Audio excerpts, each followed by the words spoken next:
ಹೇ ನಮಸ್ಕಾರ ಎಲ್ರಿಗೂ, ಹೇಗಿದ್ದೀರಾ?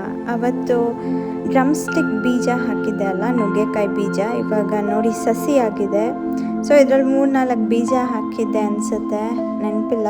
ಆದರೆ ಒಂದೆರಡು ಹಾಗೆ ಕಿತ್ತೋಯ್ತು ನಾನು ಮುಟ್ಬಿಟ್ಟು. ಇನ್ನೊಂದು ತೆಗೆದುಬಿಟ್ಟು ಇಲ್ಲಿ ಹಾಕಿದ್ದೀನಿ ಸಸಿ. ಈ ಪಾಟಲ್ಲಿ ಸ್ವಲ್ಪ ಇದು ಖಾಲಿ ಇತ್ತು, ಸೊ ಇದಕ್ಕೆ ಹಾಕೋಣ ಅಂತ ಇದಕ್ಕೆ ಹಾಕಿದ್ದೀನಿ. ಆಮೇಲೆ ಇದಕ್ಕೆ ಬೀಜ ಹಾಕಿದ್ದೆ. ಎಲ್ಲೆಲ್ಲಿ ಜಾಗ ಸಿಗುತ್ತೋ ಅಲ್ಲೆಲ್ಲ ಹಾಕ್ಬಿಡೋದು ನಾನು, ಆ ಥರ ಕ್ಯಾಟಗರಿ. ಆಮೇಲೆ ಇಲ್ಲಿ ಹಾಕಿದ್ದೆ ನೋಡಿ, ಎಷ್ಟು ಚೆನ್ನಾಗಿ ಬಂದಿದೆ ಅಲ್ವಾ. ಸೊ ಆ ವಿಡಿಯೋ ಲಾಸ್ಟಲ್ಲಿ ಬರುತ್ತೆ, ಬೀಜ ಹಾಕಿದ್ದು ನೋಡ್ಕೊಳ್ಳಿ.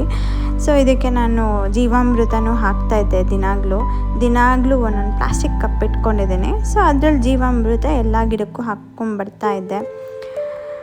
ಆಮೇಲೆ ಸೊ ಇದು ನೋಡಿ, ಇದು ಎಷ್ಟು ಚೆನ್ನಾಗಿ ಬಂದಿದೆ. ಸೊ ಐ ಹೋಪ್ ದೊಡ್ಡ ಮರ ಆಗುತ್ತೆ ಅಂತ ಎಲ್ಲ ಹೋಪಲ್ಲೇ ಇದ್ದೀನಿ. ಸೊ ಹೋಪಲ್ಲೇ ಎಲ್ಲ ಕಾಯ್ತಾ ಇದ್ದೀನಿ, ನೋಡೋಣ. ಸೊ ದೊಡ್ಡ ಮರ ಆಗಿ ಹೇಗೆ ಬರುತ್ತೆ ಅಂತ. ಸೊ ದಿನ ಯೂಸ್ ಮಾಡ್ಬೋದು. ಸೊ ನೋಡಿ, ಇದು ಬೀಜನ ಹೆಂಗೆ ಹಾಕ್ಕೊಂಡೆ ಅಂತ ತೋರಿಸ್ತೀನಿ. ಫಸ್ಟು ಎಗ್ಶೆಲ್ ಪುಡಿ, ಆಮೇಲೆ ಕೊಕೊಪೀಟ್ ಪುಡಿ. ಕೊಕೊಪೀಟ್ ಮಾಡ್ಕೊಂಡಿದ್ನಲ್ಲ, ಸ್ಟೋವ್ ಮಾಡ್ಕೊಂಡಿದ್ದೆ. ಆಮೇಲೆ ಇದು ಇದ್ಲು ಪುಡಿ ಮಾಡಿ ಹಾಕಿದ್ದೇನೆ. ಸೊ ಮನೇಲಿತ್ತು ಇದ್ಲು.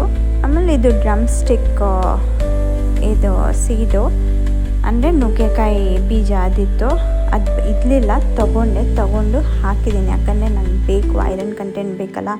ಸೊ ಅದಕ್ಕೆ ಏನೋ ಒಂದು ಮನೇಲೇ ಬೆಳೆಸ್ಬಿಟ್ಟು ಯೂಸ್ ಮಾಡೋಣ ಅಂತ ಈ ಪಾಟಿಗೂ ಹಾಕಿದ್ದೀನಿ. ಸೊ ಇದು ಚೆನ್ನಾಗಿ ಬಂದಿದೆ. ಒಂದು 4-5 ಡೇಸ್ ಕಾದರೆ ಬಂದುಬಿಡುತ್ತೆ. ಅದು ಜೀವಾಮೃತನೂ ರೆಡಿ ಮಾಡ್ಕೊಂಡಿದ್ದೆ, ಅದು ದಿನ ಹಾಕ್ತಾಯಿದ್ದೆ. ಸೊ ಜೀವಾಮೃತ ಒಂದು ಪ್ಲಾಸ್ಟಿಕ್ ಕಪ್ಪಲ್ಲಿ ಒಂದೊಂದು ಲೋಟ ಥರ ಹಾಕ್ತಾಯಿದ್ದೆ. ಸೊ ಎಲ್ಲ ಗಿಡಕ್ಕೂ.